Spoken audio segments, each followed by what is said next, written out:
Good morning दोस्तों। सरकारी job की दुनिया में हम ये तीसरा वीडियो लेकर के आ रहे हैं। एफकेट 2024। एफकेट यार सबसे ज़्यादा मुझे तो लगता है कि जिसके पीछे बच्चे इंस्पायर होना चाहते हैं, जिनको देख के हम इंस्पायर होते हैं हमेशा से, हमारे फ़ौजी, हमारे जवान जो हमारे बॉर्डर पे हमारी रक्षा करते हैं, हमारी सुरक्षा करते हैं। अगर हम उनके जैसा कैसे बन सकते हैं, कैसे उन तक पहुंच सकते हैं, तो उसका यार सबसे बढ़िया एनडीए और उसके बाद अब आ रहा है एफकेट। यार ये चीज़ में बहुत ज़्यादा ध्यान लगाने की ज़रूरत है, क्योंकि बहुत अच्छी पोस्टें आई हैं और लगातार नौकरियां आ रही हैं। और वैसे भी देखो ये इलेक्शन ईयर है, तो खूब जल्दी जल्दी इसकी भर्तियां भी होंगी और खूब जल्दी जल्दी आगे इसकी बढ़ोतरी भी होगी। तो एफकेट 2024 के एफकेट 2024 की जो आने वाली जो एलिजिबिलिटीज़ हैं और उसके आने वाली जो एग्ज़ाम की चीज़ें हैं, जैसे कि कैसे एग्ज़ाम होगा, कैसे कहाँ क्या होगा, अगर उसके बारे में कुछ भी बताना है या पूछना है तो कमेंट सेक्शन में कमेंट करिए। मैं आगे इसके लिए और बाद नोटिफिकेशन लेके आ जाऊँगा। चलो आगे बढ़ते हैं। हाँ, इसके एलिजिबिलिटी पे अगर ध्यान दें हम, तो एज लिमिट 2 जनवरी 2001 से लेकर के 1 जनवरी 2005 तक फ्लाइंग ड्यूटी के लिए, 2 जनवरी 1999 से लेकर के 1 जनवरी 2005 तक फॉर नॉन फ्लाइंग और ग्राउंड ड्यूटी के लिए। मतलब इनके बीच में आपका जन्म होना चाहिए, ठीक है। जैसे अगर आप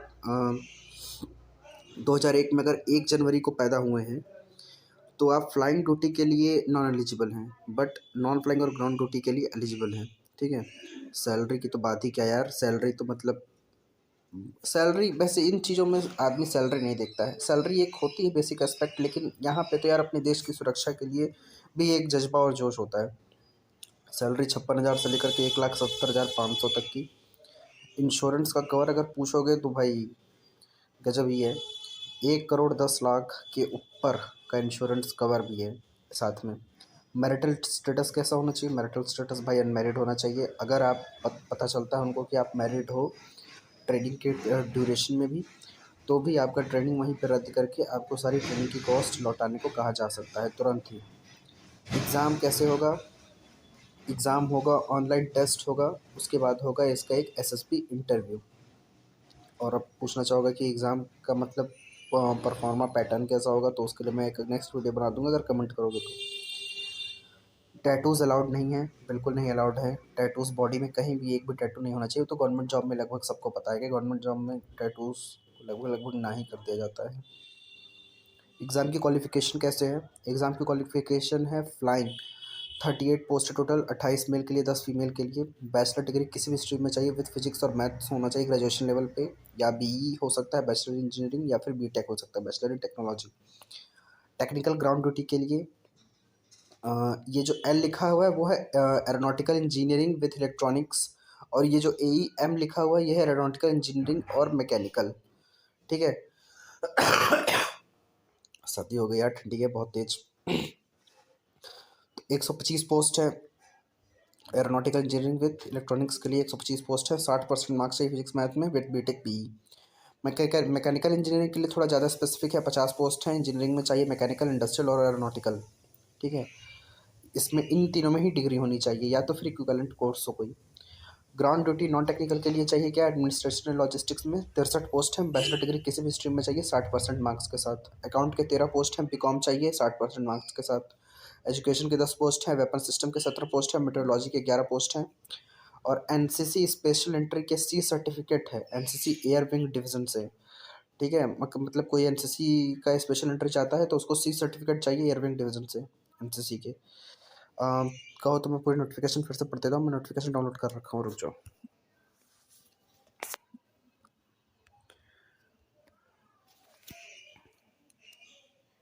क्या गजब ही लगता है यार, भारतीय वायुसेना, क्या गजब ही लगता है।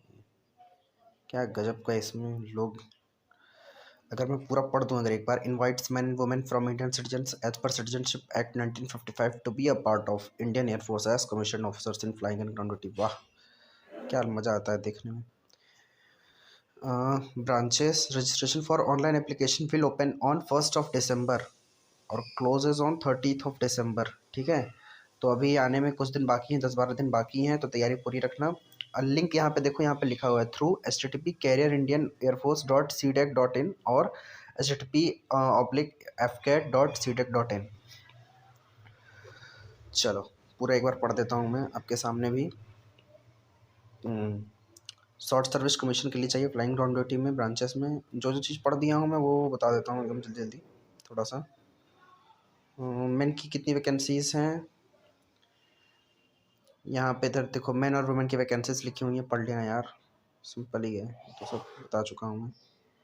उसके बाद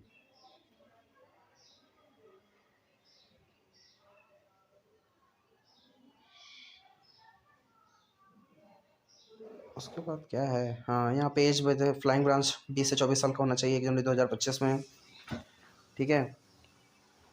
और क्योंकि ट्रेनिंग एग्ज़ाम कंप्लीट होने के बाद आपकी ट्रेनिंग चलेगी 1 साल, उसके बाद आपको कमीशन किया जाएगा, पर प्रोबेशन पीरियड में आप रहेंगे ट्रेनिंग के टाइम। फिजिकल स्टैंडर्ड्स क्या होने चाहिए आपके, तो फिजिकल और मेडिकल स्टैंडर्ड्स देखने हैं तो वो वेबसाइट पे डिटेल नोटिफिकेशन में है, उसको आप चेकआउट कर सकते हैं। 52 वीक की आपकी ट्रेनिंग चलेगी। ड्यूरेशन ऑफ ट्रेनिंग है फ्लाइंग और ग्राउंड ड्यूटी के लिए 62 वीक्स की और ग्राउंड ड्यूटी नॉन टेक्निकल के लिए 52 वीक्स की, ठीक है। हाँ तो ये जो चीज़ जानना ज़रूरी है।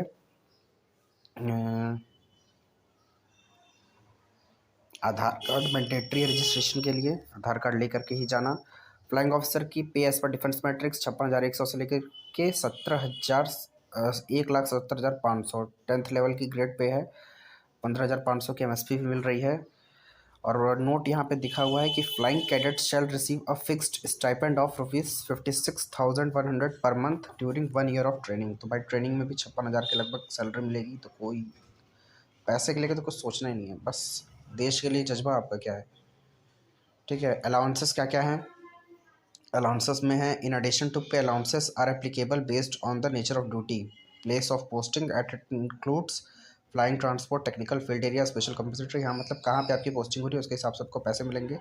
प्रिविलेजेस क्या क्या है वो तो हमको सबको पता है कि लगभग फर्निश्ड एकोमोडेशन है, कम्प्रिहेंसिव मेडिकल कवर है सेल्फ और डिपेंडेंट के लिए, कैंटीन ऑफिसर्स की मेस है, लोन है सब्सिडाइज्ड रेट पे, LTC है मिलता है, 60 दिन के एनुअल और 20 दिन का कैजुअल छुट्टियाँ हैं। और 1,10,00,000 का तो इंश्योरेंस कवर बता ही दिया था, उसके ऊपर से 15 लाख रुपए का और कवर मिलता है फ्लाइंग ब्रांच ऑफिसर को लिए।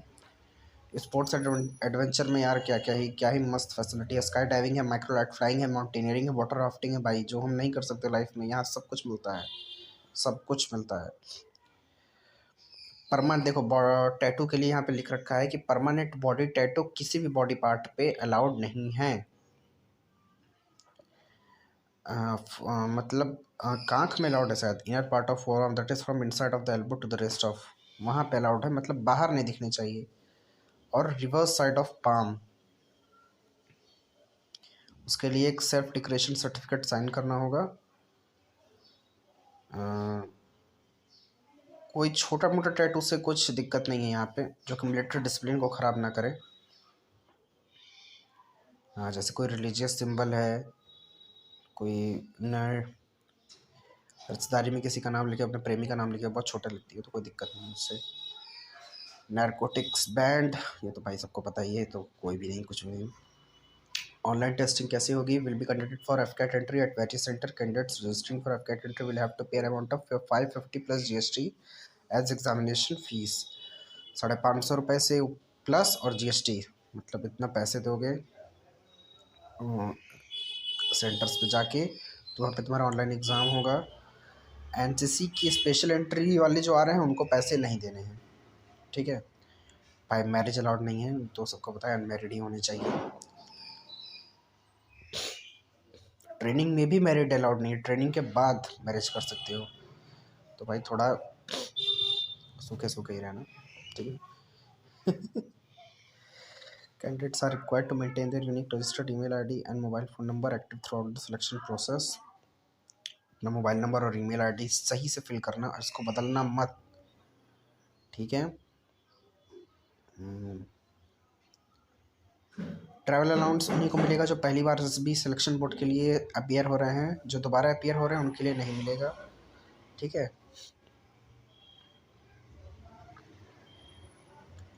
फिजिकल कंडीशनिंग कैसी होनी चाहिए? फिजिकली फिट होना चाहिए एसएसबी के सामने, मतलब क्या होना चाहिए? जैसे 1.6 किलोमीटर 1 मील 10 मिनट में दौड़ लो, मतलब 400 मीटर 2.5 मिनट में डालने की प्रैक्टिस डालो यार। 400 मीटर का ग्राउंड खोजो, 4 राउंड मारो उसके 10 मिनट में, 10 पुशअप मारो, 3 चिनअप मारो, हो गया। इतना मतलब तुमको कह रहे हैं कि इतना कम से कम फिट रहो।